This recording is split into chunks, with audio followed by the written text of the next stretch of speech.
Programa de opinión contiene elementos de lenguaje, salud, sexo y violencia que pueden ser presenciados por niños, niñas y adolescentes sin la orientación de sus madres, padres, representantes o responsables. Táchira es noticia con Augusto Medina. Hola, bienvenidos. Comenzando semana, Táchira es noticia. Muchísimas noticias hay hoy en nuestra región.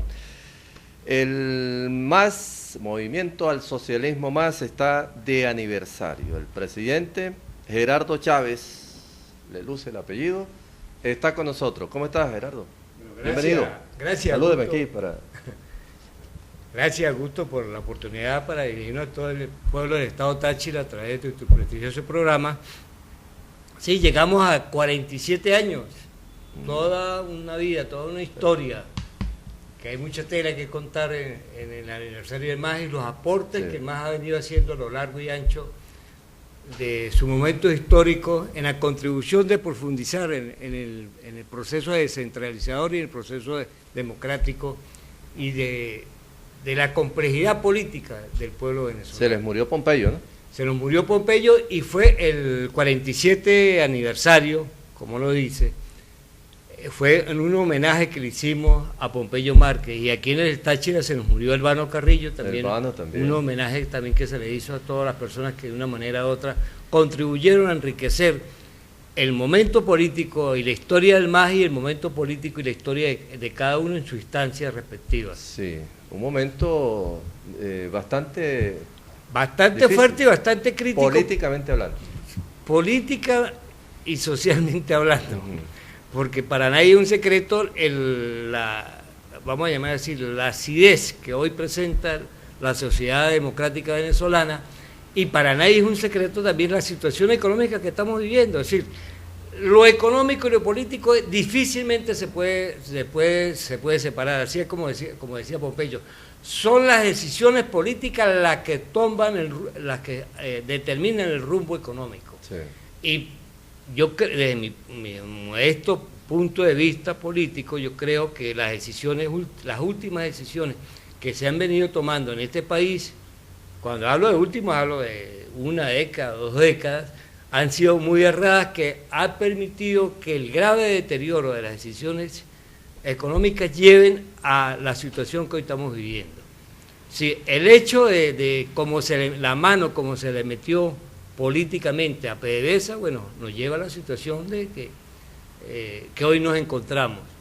Si PDVSA es un barril sin fondo, ¿cuánto es la nómina de PDVSA? No sabemos. ¿Qué atribuciones de PDVSA tiene? No sabemos. ¿Cuál es el nivel de producción de PDVSA? No sabemos. Mira, Caldera y Teodoro Pecó, que era ministro de Cordiplán, llegó un momento que agarraron el barril de petróleo a $7. Y no se llegó al nivel de sufrimiento económico que hoy estamos viviendo. Pero bueno, PDVSA había un mínimo llamémoslo así, de autonomía, de respeto, de meritocracia, que hoy no lo tenemos. ¿Cuál es la salida, Gerardo? Mira, yo creo que la salida es el diálogo y el acuerdo nacional. Pero en República Dominicana no hay diálogo. Bueno, en República Dominicana no hay diálogo porque el gobierno tiene un diseño para que no haya diálogo y para que tratar de vender de que ellos son los propulsores del diálogo. ¿Usted cree que en un país que meramente hubiese un mínimo de respeto, lo que dijo el ministro Graterol, no una vez lo destituye el presidente de la República? Decir que las personas que están dialogando allí por la oposición fueron los que vendieron, fueron los delatores, fueron los sapos. Dijo que eran unos sapos. Sí, que eran unos sapos.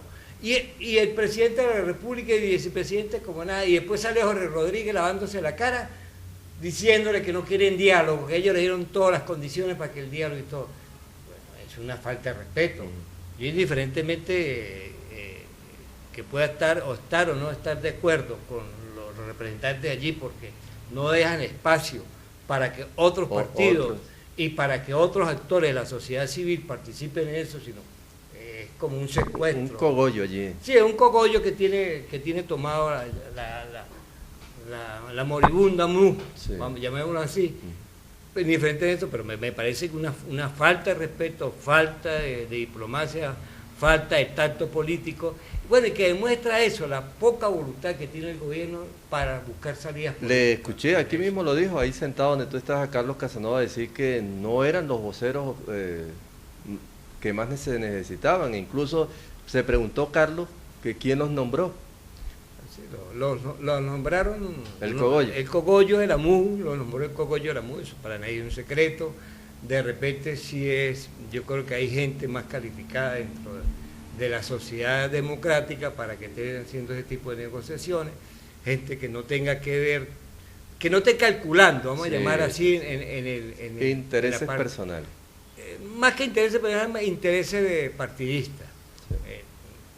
Digo Alcalá, por ejemplo, un hombre de una vasta corriente y de carrera diplomática que puede ayudar otros sectores del mundo de la comunicación, que pueden realmente ayudar allí, sectores del mundo económico, que realmente también podría ayudar en este tipo de salida. Bueno, pero eso es lo que tenemos, pero en el marco de lo que tenemos yo creo que es necesario que continuemos el diálogo. Mira, nos caemos a piña, pasa unos meses, unos años, y después tenemos que sentarnos a dialogar. Sí, el diálogo no se puede dar por agotado, el diálogo es la herramienta que tienen los humanos para superar la diferencia. El gobierno dice que quien se retiró fue la oposición. El gobierno sabe que provocó esa ruptura, que provocó que el diálogo se parara, y lo provocó con el ministro de Relaciones a vender como sapos a los representantes que están allí en República Dominicana. Sí. Y ellos saben que eso es mentira, que eso era un problema de tarde que temprano. Ellos tienen toda una estructura, tienen todo... ¿El MAS se está preparando para las presidenciales? Hermano, estamos preparados ya hace rato para presidencial, y nosotros venimos diciendo que las presidenciales, para que salga el grueso de la sociedad civil a votar, la única manera es llevar un candidato unitario. Candidato unitario, consenso. Que es claro, que un candidato ¿Consenso unitario. o primaria? Nosotros estamos planteando, el MAS está planteando el consenso, porque sabemos perfectamente que en la primaria el gobierno, con todas las estructuras que tiene, y con el CNE como lo tiene, y el modelo organizativo que ellos tienen, pueden perfectamente participar y voltear una tendencia como tal. Y por otro lado también hay sectores... Tú dices que el gobierno pudiera mandar a votar por quien le convenga. Porque le conviene, por X y Y. Y otra cosa, el gobierno tiene partidos del sector democrático más o menos intervenidos, a través con el TCJ, el caso de COPEI. Ajá. Y podría afectar, vamos a llamar, y una primaria, recuerde que es algo así que participan los partidos políticos, es algo con una exclusividad de los partidos políticos, o participan con mucha fuerza porque ellos tienen organizaciones en todo el territorio nacional que limitaría una participación de sectores, vamos a llamarlo, de la sociedad civil independiente. Y siempre quedan fisuras. Y siempre quedan los dolores. Y otra cosa, hoy se prefigura en la sociedad democrática venezolana gente que no tiene que ver con la estructura de los partidos políticos. ¿Y ustedes a quién apuntan en ese consenso? No, nosotros estamos apuntando a que haya un candidato, como lo dice Leloca, por Venezuela, un candidato de unidad nacional. Sí. Eso es lo que nosotros estamos apuntando. Sí. Y estamos planteando eso, que sea un candidato unitario. Pero en alguien tienen que estar pensando. Bueno, nosotros estamos pensando en la necesidad que todos los factores se sientan y que busquemos un candidato por la unidad nacional, un candidato unitario de la fuerza de oposición. ¿Entre quiénes, por ejemplo? Ya que no lo quiere decir. Bueno, no, pero ya, es decir, ¿quiénes están lanzados? Está lanzado Claudio Fermín, está lanzado... Henry Falcón, está lanzado Ramos Alú, y hay un candidato que la sociedad democrática, de manera silenciosa, porque nadie lo ha dicho, que es Lorenzo Mendoza, está lanzado como tal. Sí, aquí se podría presentar una situación de que si los partidos políticos insisten en ir a primaria, haya un resultado de una primaria, de un candidato, mientras el sentimiento democrático, la mayoría, de repente sea Lorenzo Mendoza. Entonces, eso hay que manejarlo con mucho pulso, hay que manejarlo con la debida política, con la política de altura, porque es necesario que nosotros, esa política de altura... Pero con esta nosotros situación podamos que se está presentando en la Mesa de la Unidad, donde prácticamente se pudiera hablar que la Mesa de la Unidad va a desaparecer, porque la tienen que revalidar. Sí, de hecho... ¿Cree que puede haber consenso en la oposición? Yo creo que es necesario. Yo creo que es necesario porque la sociedad democrática nos lo está exigiendo. Que haya consenso, que haya un candidato único para poder salir de esta situación y que realmente para que el gobierno juegue en condiciones, permita mejores condiciones en el CNE más democrática, más válida. Eso es lo del año pasado. En 3 meses prácticamente llamó 3 elecciones, constituyentes, regionales y municipales. Bueno, pero estas son constitucionales. Este año tiene que haber elecciones presidenciales. Bueno, usted tiene que haber elecciones constitucionales, pero debería ser para el mes de noviembre, por los lazos que da. Sí. Y debería 6 meses, debería ya. ¿Usted trabajó en el CNE? Sí, sí, yo soy jubilado 6, y convocar en 6 meses, convocar al registro y electoral. Gerardo, hay que recordar que también está pendiente de las elecciones de los consejos legislativos, de los consejos municipales. Yo le digo, y se lo digo, y le voy a hablar a los chavistas, y claro y raspado, que muchos de repente me han dicho que nos vemos en las municipales y que nos vemos en las regionales. Yo le digo una cosa, mi compañerito, si no pasa nada diferente en las elecciones presidenciales, olvidémonos en la municipal y olvidémonos en las regionales. Porque el modelo que tiene el chavismo, o que tiene el cogollo chavismo, que da la impresión que no lo maneja Pedro Pérez, que es dirigente del PSUV allá en Queniquea, sí, o Juan Rodríguez, que es dirigente en San Simón. Bueno, mire, compañerito, no, ese no es el modelo que ellos tienen. Ellos tienen un modelo diferente que ahorita van a eliminar los consejos, como eliminaron las juntas parroquiales, no pasó nada. Van a eliminar los consejos municipales y van a eliminar los consejos legislativos. ¿Tú piensas que eso va a pasar? Si no ocurre nada, si no se para este proyecto ahorita, estas elecciones presidenciales, que son yo creo que son las elecciones presidenciales que en las peores condiciones va también el PSUV. Según ese concepto es que no sirven para nada los consejos ni... No es que no sirva, sino que ellos tienen un proyecto de país político, lo consiguen de otra manera. Se quedarían las alcaldías sin control. Eliminan eso, y eso como el CLA, como algo así como la UH, como los consejos comunales, como eso van a crear una sociedad... Bueno, es Gerardo Chávez, presidente regional del Movimiento al Socialismo. Vamos a hacer una pausa. Al regreso vamos a hablar sobre la revalidación que ya está anunciando de los partidos políticos, y vamos a hablar del caso de Óscar Pérez. ¿Te parece? Ya volvemos. Ya regresamos. Táchira es noticia con Augusto Medina. Táchira es noticia con Augusto Medina.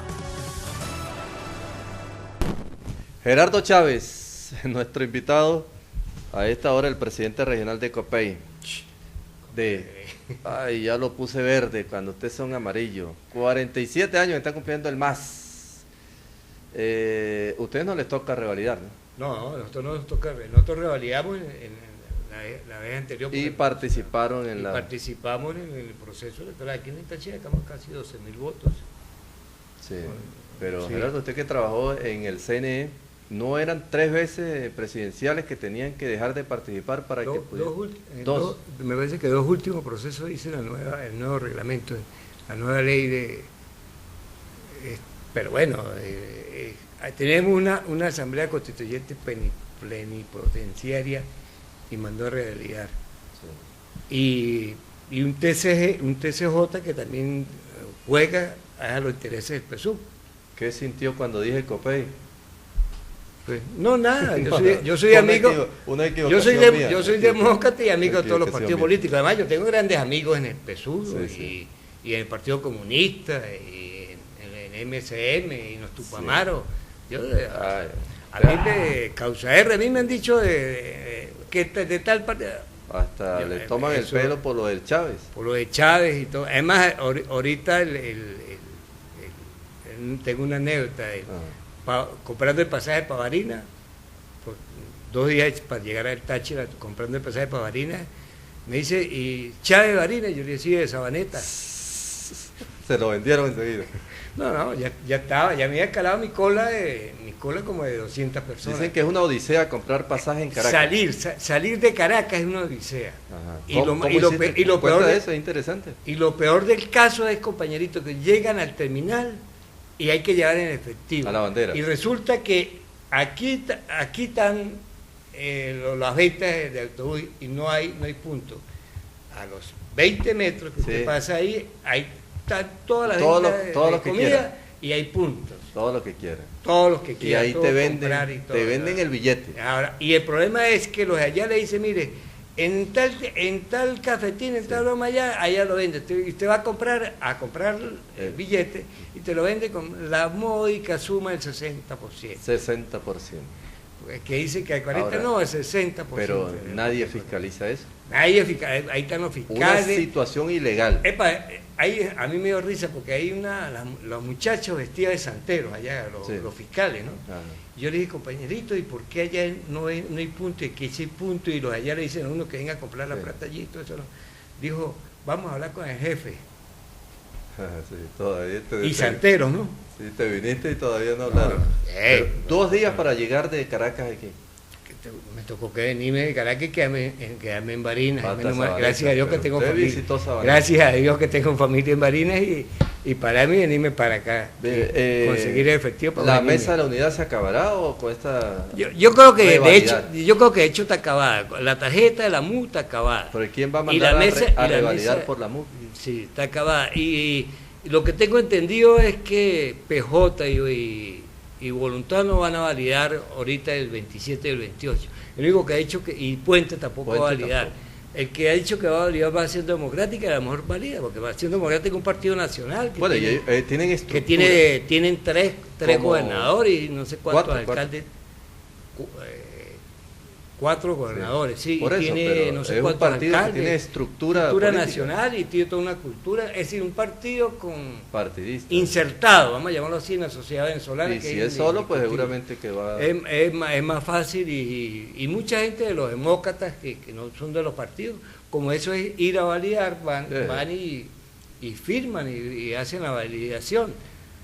Y es bueno para la democracia que así sea.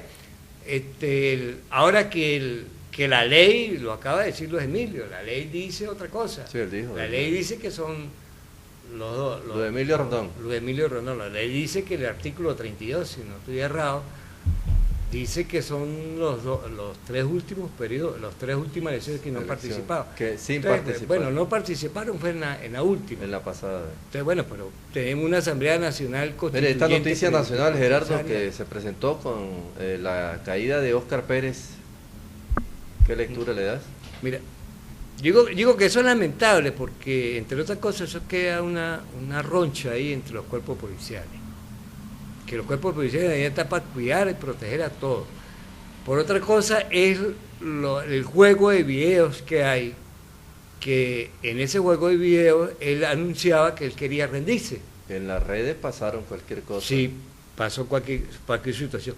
Lo cierto del caso es que desde el punto de vista político, analizando ya desde el punto de vista político, si la procesión va por dentro,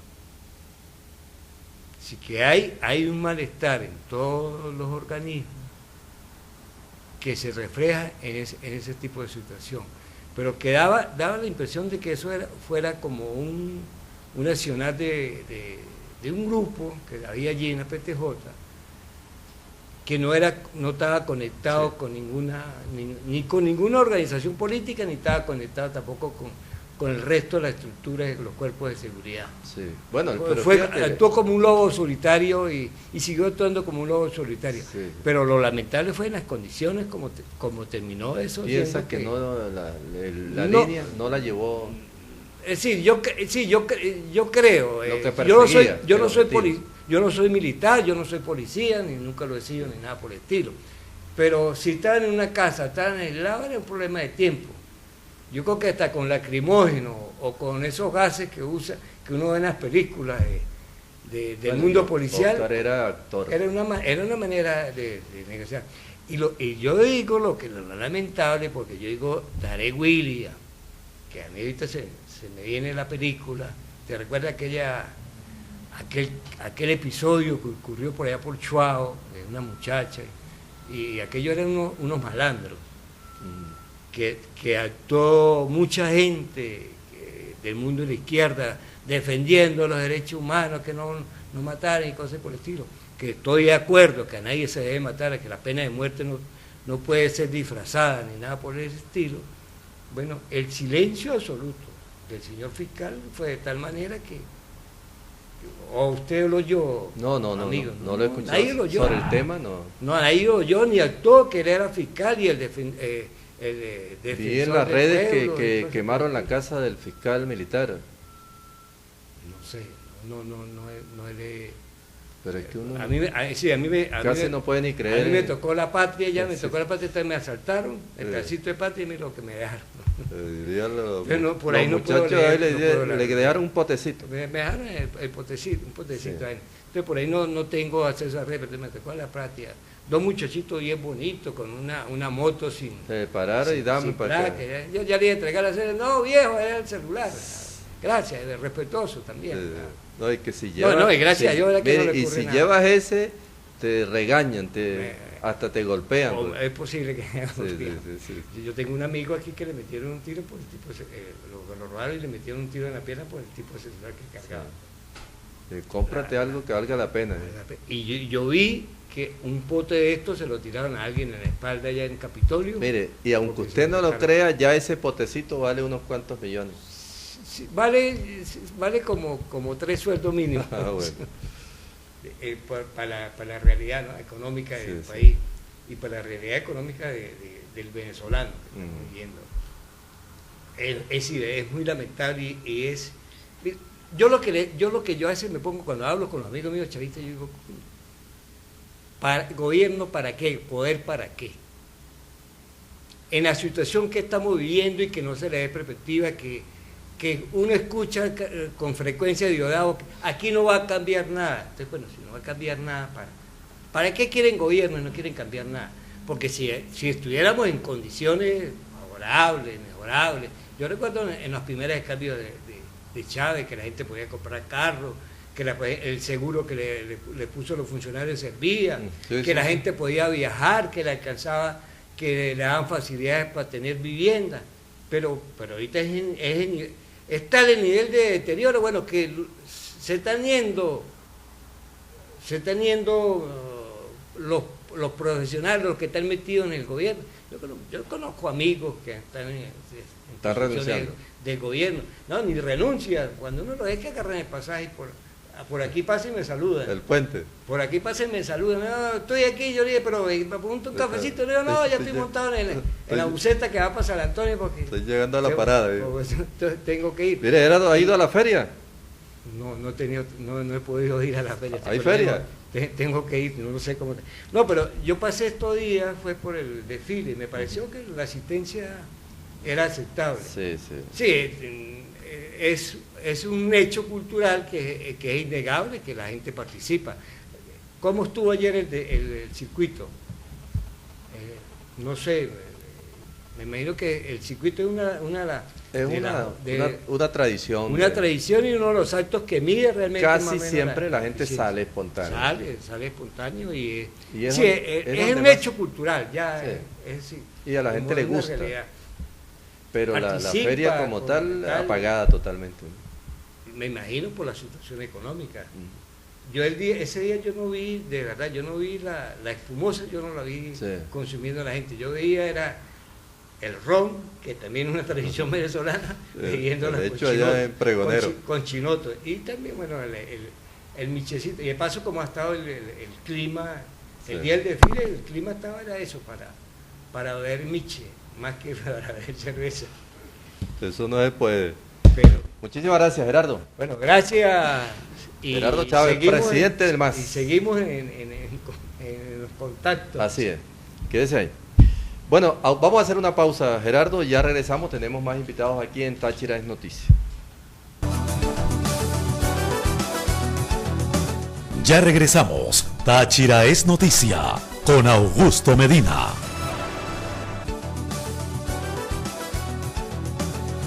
Táchira es noticia con Augusto Medina. Bueno, continuamos en Táchira es noticia. Está con nosotros el constituyente Joshua Faratro. ¿Cómo está, Joshua? ¿Cómo estás, Augusto? ¿Cómo está la Asamblea Nacional Constituyente? Bueno, la Asamblea Nacional Constituyente como órgano del pueblo soberano electo por elecciones democráticas y libres el pasado 30 de julio, estamos haciendo un trabajo interesantísimo por darle continuidad y tranquilidad a la estabilidad política del país, seguir enderezando el rumbo económico que tenemos producto de esta guerra financiera que nos tienen desde los Estados Unidos de Norteamérica, desde Colombia y desde todo un conjunto de potencias que tienen sus ojos puestos sobre las riquezas minerales de Venezuela. Estamos haciendo un trabajo, lo decíamos ahorita tras cámara, debatiendo todo un conjunto de leyes que hemos aprobado en el campo económico para que con la ayuda del Poder Ejecutivo estas leyes puedan convertirse en resultados positivos para el pueblo venezolano y sobre todo para el pueblo tachirense, que es un pueblo fronterizo y que más le ha pegado el embate de la guerra y de toda esta situación distorsionada de nuestra economía actualmente. ¿Ustedes qué están proponiendo, Joshua, los constituyentes del Estado Táchira? En el caso tuyo, ¿qué propuestas tienes? Mira, nosotros desde el Estado Táchira... Porque la gente me pregunta, bueno, ¿qué se hace en la Asamblea Nacional? Correcto, fíjate, nosotros en nuestra campaña, y eso quedó aquí documentado, que tú cuando éramos candidatos bastante nos atendiste mediáticamente, hicimos la propuesta de las criptomonedas. La criptomoneda es una realidad y se está transformando y se está llegando a la resolución que hoy es el Petro, que fue la iniciativa de muchos constituyentes en el seno de esa Asamblea Nacional Constituyente, que debatimos esa propuesta e incluso el presidente de la República toma como superintendente de esta moneda un constituyente, que es el compañero Carlos Vargas del sector Los Trabajadores. Y que nosotros hemos dado ahí una lucha por la cual este sistema económico encriptado va a poder permitir que Venezuela salga de las sanciones económicas impuestas por Trump, que no nos ha permitido que hoy en día muchos de esos dólares que tenemos no se nos puedan entregar al pueblo venezolano y le podemos pagar a nuestros acreedores, a todas las personas que nos venden artículos, etcétera, etcétera. También nosotros desde la Asamblea Nacional Constituyente, en la Comisión de Soberanía e Integridad Territorial, que soy miembro, como también vicepresidente de la Subcomisión de Frontera, estamos desarrollando una propuesta y una temática clave. Uno, sobre una idea novedosa que espero seguirla difundiendo a través de los medios de circulación regional, que es la creación de una moneda de uso regional. Nosotros tenemos actualmente la ley de la economía comunal, una ley orgánica aprobada por la Asamblea Nacional, que permite que las organizaciones, localidades puedan imprimir su propia moneda sustentada bajo nuestro bolívar, que nuestro bolívar en su efecto está sustentado en nuestras reservas internacionales. ¿Por qué digo esto, Augusto? Porque hemos detectado a través del ministro de Estado de Frontera, el mayor general Izquierdo Torres, que hay unas mafias, no solamente del lado colombiano, sino también del lado brasilero, que están extrayendo nuestra moneda con la finalidad de hacer el lavado de nuestros billetes para la reimpresión de dólares y euros. Todo esto porque... Se lo siguen llevando. Y se lo siguen llevando porque el pueblo tiene que saberlo. Colombia es uno de los principales productores de droga y que esa droga la llevan hacia los Estados Unidos y que toda esta mafia que maneja el narcotráfico colombiano y parte del gobierno de Brasil, que en todo ese eje, bueno, operan todos estos grupos irregulares, han generado que sea muy rentable utilizar nuestro papel moneda, que es uno de los mejores, de la mejor calidad en el mundo, sí. Y que nosotros llevamos ahí con el presidente del Banco Central, el economista Ramón Lobo, de generar una moneda que no pueda ser relavada y no se pueda hacer reimpresa ni en dólares ni en euros, que tenga un tamaño estándar, unas características que permitan que usted, amigo, que tiene una bodega, un local, una panadería, una carnicería, pueda recibir esa moneda y en su efecto depositarlo entre la banca pública y privada y convertirla en su efecto. Pero parece que el gobierno le han ganado la pelea aquí, la gente sigue sufriendo por el efectivo.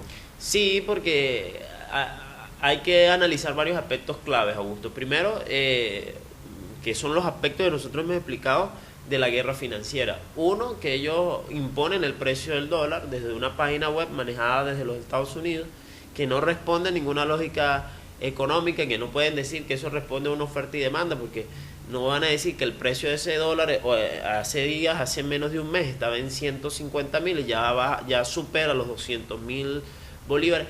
Nadie puede decir que nuestro país tiene un intercambio económico que requiere o demanda esa enorme cantidad de dólares. O sea, eso no tiene ningún tipo de lógica en el campo económico, ni siquiera la lógica capitalista neoliberal, no responde a ningún tipo de lógica, y que ellos desde allí direccionan hacia nuestra frontera, siendo atractivo que nuestros venezolanos, algunos que lamentablemente no les duele este país, empiecen a recopilar todos los bolívares que hay en circulación y llevarlos hasta la frontera para venderlos. Sí, fíjate la crisis que hay, la gente no consigue efectivo para comprar ni la comida. Exactamente, y por eso es que nosotros, estamos recomendándole al Ejecutivo, que es nuestra acción, hacerle las recomendaciones al Poder Ejecutivo, uno, de seguir profundizando el tema de los biopagos, ¿no? El biopago, el pago a través del sistema BQR, que es lo que la gente utiliza, la herramienta que nosotros utilizamos a través del carnet de la patria, que puede ser un mecanismo complementario. Incluso la gente ya se están haciendo las primeras pruebas, ya la gente puede ingresar a través de la patria, a través de la página web www.patria.org.be, y ahí puede hacer incluso operaciones financieras cuando le depositan los bonos que ha emanado nuestro presidente. Y desde allí queremos también que poco a poco nuestro pueblo, al menos en todos los sitios de venta de artículos de todo el sistema público, se pueda utilizar el mecanismo del carnet de la patria, y que también sigamos profundizando el tema de lo que va a ser la banca pública y las criptomonedas, que la gente desde su teléfono celular va a poder hacer operaciones en Petro, cancelando productos, bienes y servicios. Es lo que tenemos proyectado, y la variación de todo este conjunto de monedas, ¿qué es lo que queremos? Que ese menudeo que hay diariamente en la economía venezolana y en la economía de frontera, que es lo que tú pagas el pasaje en tu buseta cuando te trasladas de un sitio a otro, compras una cosa en una panadería, en una bodega, etcétera, etcétera, lo podamos transfigurar en una moneda de circulación regional con convertibilidad en nuestra moneda. Pero es que fíjate, volvemos al mismo caso, a la vista de todo el mundo, en los terminales está la gente, en los sitios de venta del pasaje no hay punto, pero al lado sí, fíjate, nosotros le hicimos en estos días, e incluso tu invitado hacía la sugerencia, nosotros por vía escrita le hicimos ahí una recomendación a la Sudeban sobre el tema del terminal de la bandera. Yo sí lo digo, el terminal de la bandera, que lamentablemente muchos operadores que el Estado les da esa concesión, el gobierno municipal de Caracas le da esa concesión para que ellos operen allí, más todo lo que tiene que ver. Porque si nosotros analizamos no solamente el tema del efectivo, sino las unidades que están allí laborando, que están en un pésimo estado, y que lamentablemente no rinden las condiciones de seguridad para los usuarios que se trasladan allí. Ya nosotros le hicimos la sugerencia a la Sudeban de que tomar acciones en ese sentido, porque si esas personas no van a utilizar los puntos de venta que les otorga la banca, nosotros los retiramos y se los entregamos a otras personas, porque no podemos seguir contribuyendo a esa centrífuga maligna, perversa de nuestro Bolívar, que lo terminan llevando a nuestra frontera pagándole el doble. Ya nosotros hemos detectado con los órganos de inteligencia, con ese gran esfuerzo en la materia económica que estamos haciendo, de ya grupos de mafias organizadas dentro del país, de personas que incluso les están pagando para que vayan por el centro del país, no solamente Caracas, Valencia, Maracay, Barquisimeto, a recoger billetes.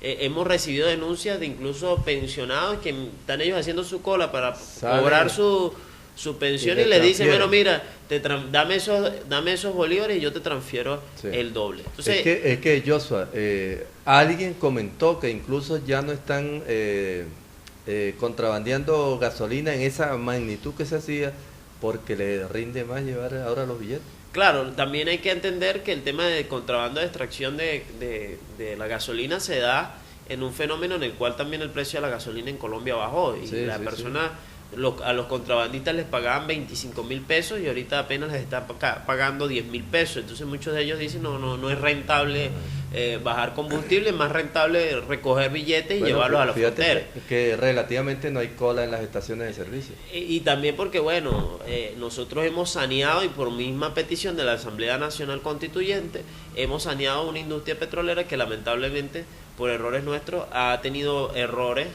fallas, como es nuestra industria petrolera, y que ahorita hay un general patriota con un grupo de hombres y mujeres allí que han estado bajo un estricto seguimiento de este mismo cuerpo, de la Asamblea Nacional Constituyente y del presidente mismo de la República, para que nuestra industria petrolera se normalice y que ese tipo de flagelos que también tenían complicidad interna de PDVSA no sigan ocurriendo, sino que se normalice y se regularice el Yo escuché, creo que leí en algún lugar que tú estabas haciendo una propuesta sobre este caso. Sí, nosotros estamos llevando una propuesta, incluso ya en las próximas semanas estamos esperando la entrevista con el presidente y ministro de Energía y Petróleo, Manuel Quevedo, que es establecer unos cupos determinados de combustible para tomando de partida nuestra frontera. ¿Qué quiere decir esto? La gente dirá, no, pero es que ya nos colocaron el chip que nos regula la cantidad de combustible. Bueno, nosotros le llevamos la propuesta al ministro de que de acuerdo al tipo de vehículo, la capacidad, la ocupación del conductor, se le establezca un límite de combustible que incluso el Estado lo puede hasta regalar. Nosotros tenemos las condiciones de que esas personas no paguen por ese combustible por ser de alguna otra forma su gota de petróleo. Pero si usted supera esa cantidad de combustible que le da el Estado venezolano, usted tiene que cancelarla al precio internacional, que ya el precio internacional bajo los estándares establecidos ya está llegando prácticamente a los $2 por litro de combustible.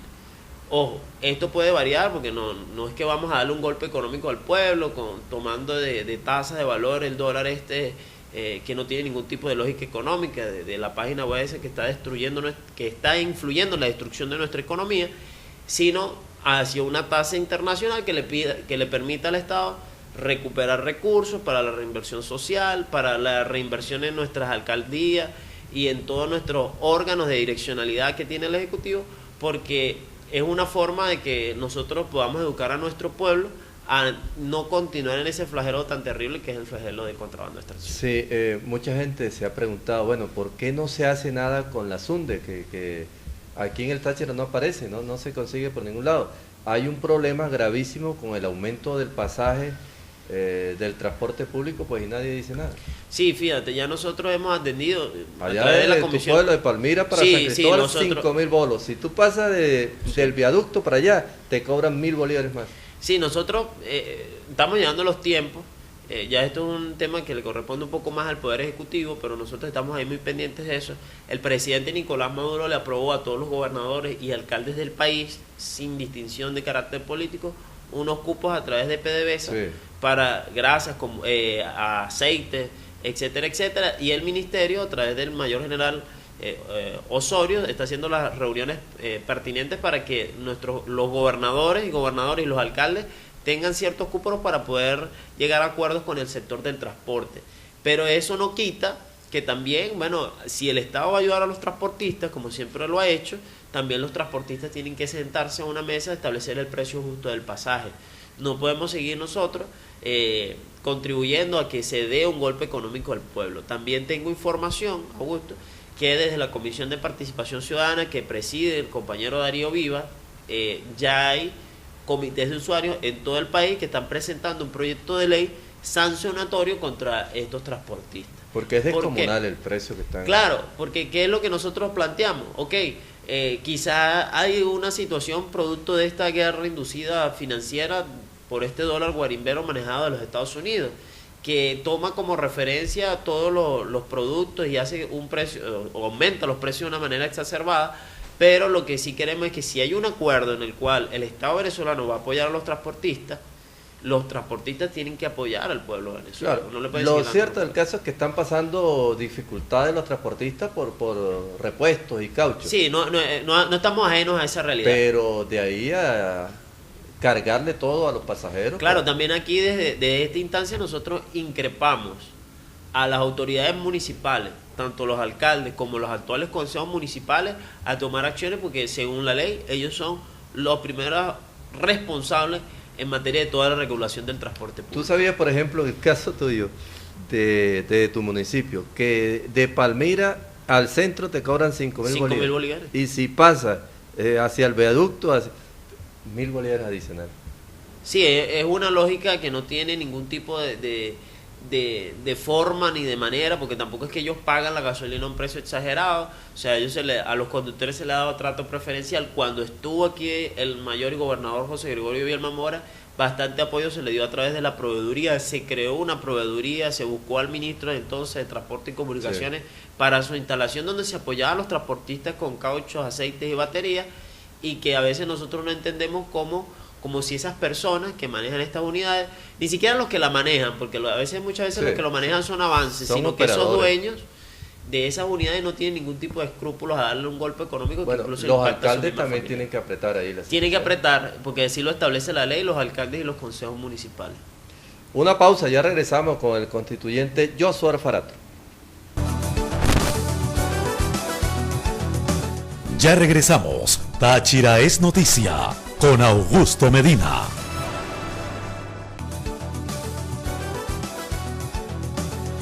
Táchira es noticia con Augusto Medina. Bueno, tienes muchos mensajes. Están preguntando aquí que qué piensa Josué Alfarato sobre el caso de Óscar Pérez. Para mí hubo un caso que, bueno, se concretó la lucha contra el terrorismo que tiene que tener no solamente el Estado venezolano, sino cualquier nación. Creo que debe ser un caso de que debe sensibilizarnos más a que la lucha por el poder político es a través de los votos, a través del diálogo, a través del debate y no a través de la insurrección armada. Pero a propósito de eso, ¿por qué no lo capturaron? Si él decía en los mensajes que se quería entregar. Bueno, la información que nosotros tenemos es que ellos abrieron fuego incluso contra el equipo negociador. Había uno de los funcionarios que estaba allí que lo trataron de vincular como colectivo y lo que era un funcionario, su primo era uno de los que estaba allí con él y trataron de negociar y ellos abrieron fuego contra ese, era un supervisor agregado de la Policía Nacional del Grupo Especial y contra ese funcionario y contra los otros funcionarios que estaban allí que salieron, resultaron bastante heridos, que bueno, hay unos que tenemos información que están en una situación bastante fuerte de salud y eso es lo que, bueno, en el uso progresivo y diferenciado de la fuerza se actuó en contra de ese ciudadano que lamentablemente nosotros no hacemos culto a la muerte, pero terminó en el fallecimiento de él y los otros compañeros con los que él estaba. Sí. Yo a veces le digo a la gente que entren un poco en sensatez porque si el gobierno no hubiera querido negociar, como este hombre está grabando un video desde casi las 4 de la mañana y se finaliza prácticamente a las 12 del mediodía que se empieza a saber la información de que ha fallecido. Si un gobierno no quiere negociar, no entra, desde las 4 de la mañana hubieran ingresado y le hubieran quitado la vida a él y a sus compañeros, pero estuvieron desde las 4 de la mañana hasta las 11 y tanto de la mañana en un proceso de negociación y que lamentablemente ellos mismos abrieron fuego contra los funcionarios policiales y esto fue el fuego cruzado lo que fue lo que... Yo le escuché a Gerardo Chávez, que estaba antes que tú llegaras, decir que hay inconformismo, que hay incomodidad en algunos cuerpos de seguridad.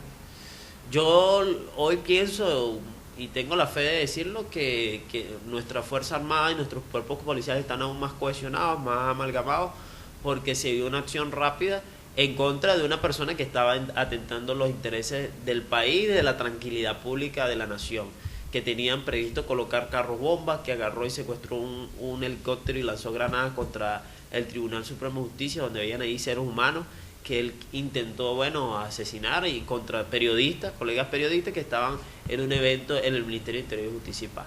Eso es muy grave, esa situación, y que nosotros pues felicitamos a los cuerpos policiales por su lucha contra el terrorismo. El terrorismo debe ser condenado por todos los sectores de la vida nacional. Fíjate que una de las secuelas de esta situación fue que el diálogo en República Dominicana se vio tocado. Yo no diría que más bien, como trataron de decir que el gobierno, el gobierno revolucionario está diciendo que los dirigentes de la MUD eran unos sapos.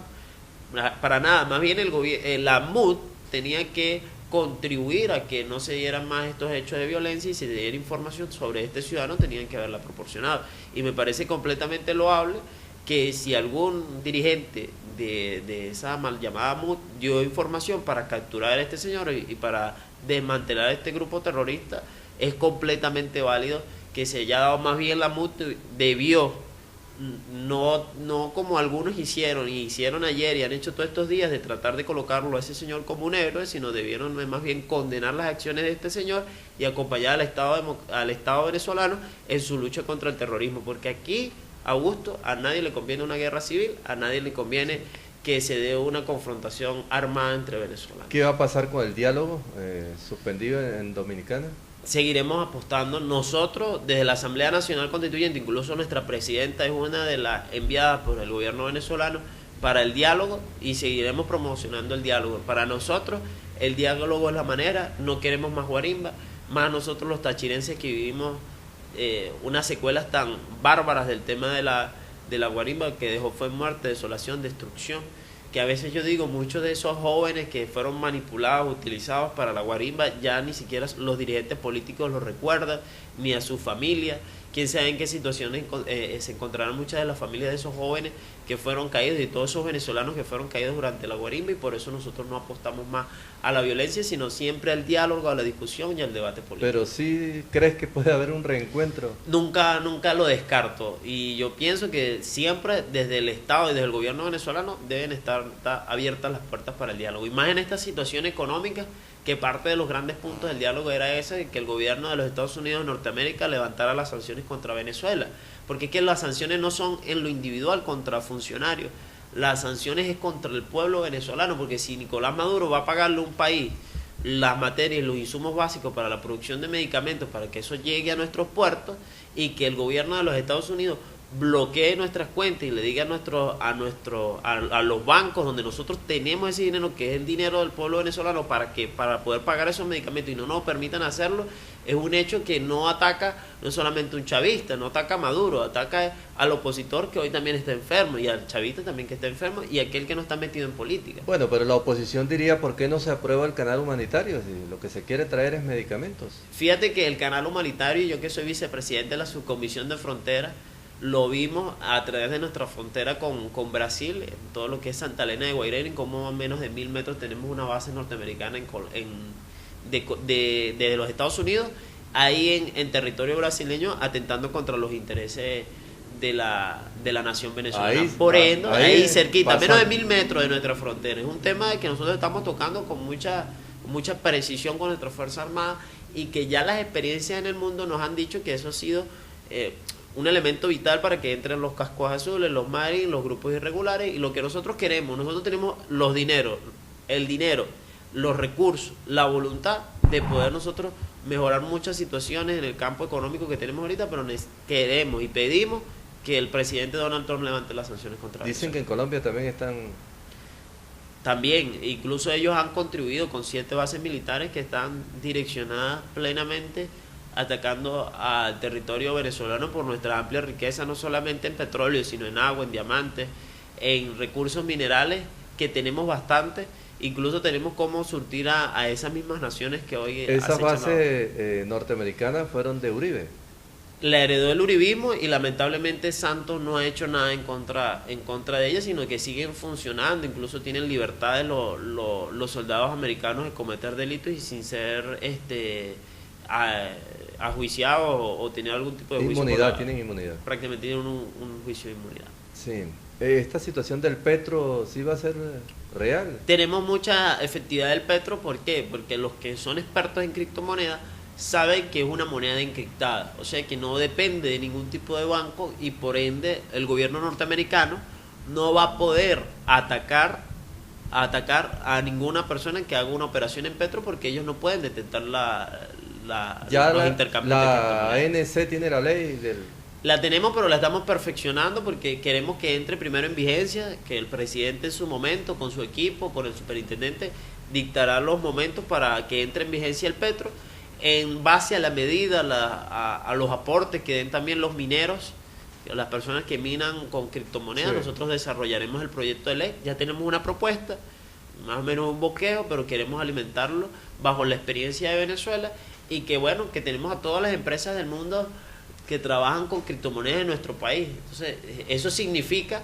que de alguna otra manera no estamos equivocados, y que vamos por un rumbo económico que esperemos que a partir del segundo semestre de este año pueda empezar a ver sus luces, y que el pueblo venezolano vea los beneficios de las criptomonedas. ¿Ustedes han revisado la situación de la iglesia en el país? Lamentablemente, incluso hemos querido y hemos hecho una nota de protesta en contra de algunos obispos que han utilizado su condición de obispo para discriminar a un sector de los venezolanos.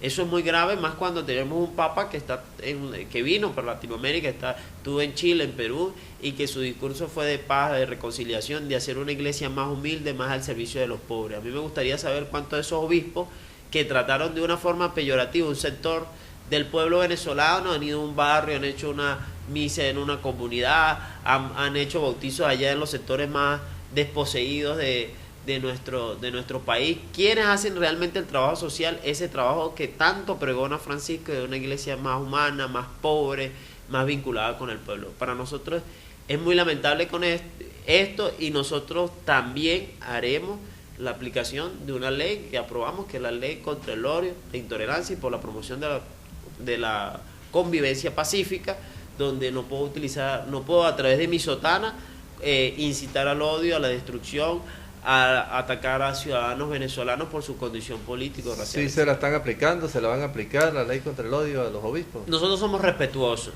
queremos hacer nuestra nota de protesta contra el Vaticano, que es el ente rector de todos estos ciudadanos que que hacen el ejercicio religioso en nuestro país, y de no percibir algún tipo de reparación o de llamamiento de atención contra estos ciudadanos. Nosotros sí lo haremos a través de la ley. Pero ustedes, representantes del gobierno nacional, ¿están listos ya para las elecciones presidenciales? Cuando nos la digan, tenemos toda la estructura, la maquinaria. Bueno, hemos sorteado, ¿no? En el año 2017, con guarimba, con dificultad económica, instalamos la Asamblea Nacional Constituyente, que ellos no quisieron participar.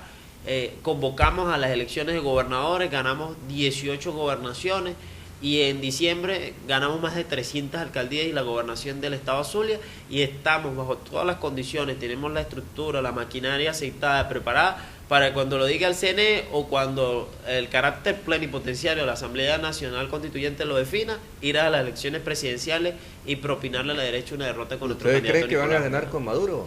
Tenemos toda la convicción de que sí. Tenemos